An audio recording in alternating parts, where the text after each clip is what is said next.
Halo semuanya! Pernah nggak sih kalian ngebayangin sebuah dunia pendidikan yang tersembunyi dari pandangan kita sehari-hari? Bukan sekolah formal yang gedungnya megah, jadwalnya padat, atau muridnya berseragam rapi setiap pagi.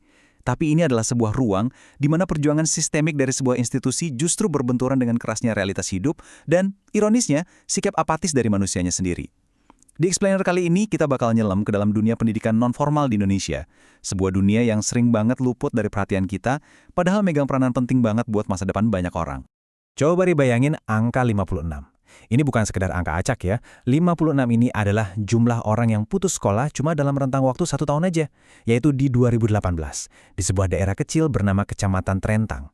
Coba pikirin, hanya di satu kecamatan ada puluhan anak dan orang dewasa yang terpaksa berhenti belajar. Angka ini seakan langsung nampar kita dan ngebangunin kita pada realitas, buat cerita yang bakal kita bahas hari ini punya pertaruhan yang sangat tinggi buat generasi kita. Nah, semua informasi mendalam yang bakal kita obrolin hari ini tuh bukan sekedar opini kosong. Semuanya benar-benar based on riset lapangan yang luar biasa dedikatif dari Universitas Tanjung Pura di Pontianak. Lewat penelitian kualitatif yang dilakuin sama Suhendro di tahun 2019, kita dikasih akses langsung buat ngintip ke balik layar krisis pendidikan ini. Mereka udah turun langsung, wawancara, observasi, dan ngumpulin data yang bakal kita bedah satu persatu sekarang. Oke, kita masuk ke bagian pertama, realitas angka putus sekolah. Ternyata masalah putus sekolah ini jauh lebih kompleks dari sekedar nggak ada uang. Ya, kendala ekonomi yang parah emang jadi salah satu faktor utamanya. Anak-anak jadi dipaksa masuk ke dunia kerja lebih awal demi ngebantu keluarga. Tapi poin yang paling bikin kaget dari riset ini tuh justru soal mindset. Masyarakat di sana punya pola pikir yang saat itu nganggap pendidikan bukan sesuatu yang krusial. Buat mereka, bisa bertahan hidup hari ini tuh jauh lebih logis daripada duduk anteng di kelas mikirin masa depan yang belum pasti. Ini benar-benar kombinasi yang mematikan antara tekanan ekonomi dan hambatan sosial budaya. Terus, adakah solusinya? Di bagian kedua ini, kita bahas solusinya lewat PKBM Merdeka. Kalian mungkin mikir, PKBM itu apaan sih? Singkirin dulu deh istilah-istilah akademis yang ribet.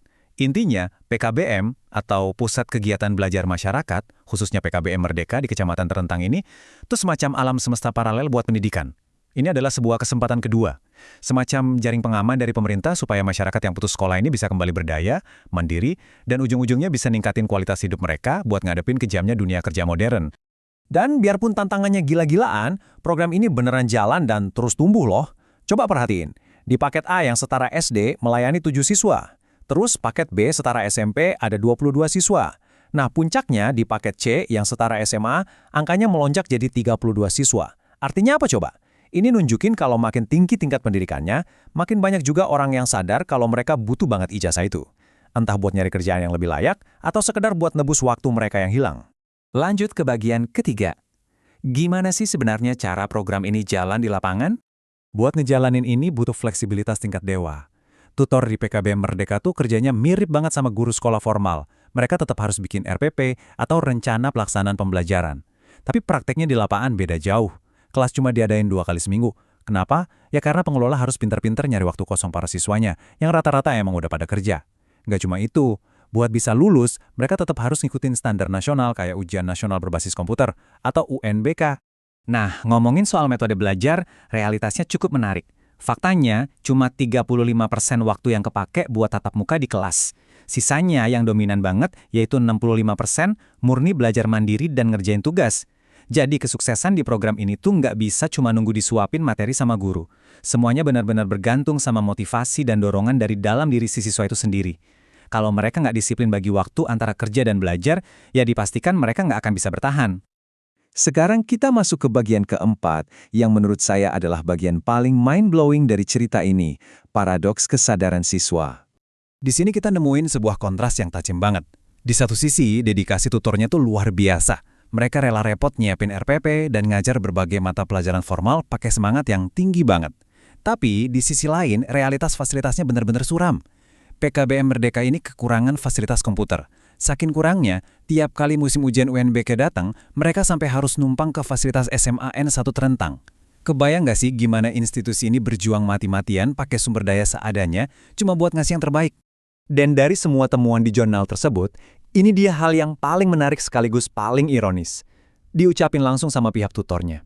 Mereka bilang gini, seolah-olah yang butuh itu kita dari pihak lembaga, bukan mereka para siswa yang butuh.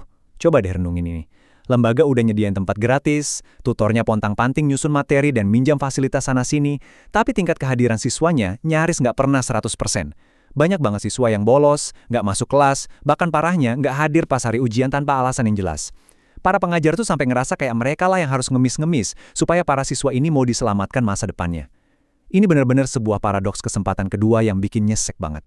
Dan akhirnya, kita sampai di bagian kelima, refleksi dan penutup. Ngelihat situasi di kecamatan terentang ini, pada akhirnya memaksa kita buat narik pandangan lebih luas. Ini bukan cuma cerita soal satu PKBM aja, tapi ini potret nyata perjuangan kesetaraan pendidikan di Indonesia. Sekedar nyediain gedung dan tutor ternyata nggak ada artinya kalau nggak dibarengi sama perubahan kesadaran. Ada satu kutipan bagus banget nih yang cocok buat nutup obrolan kita.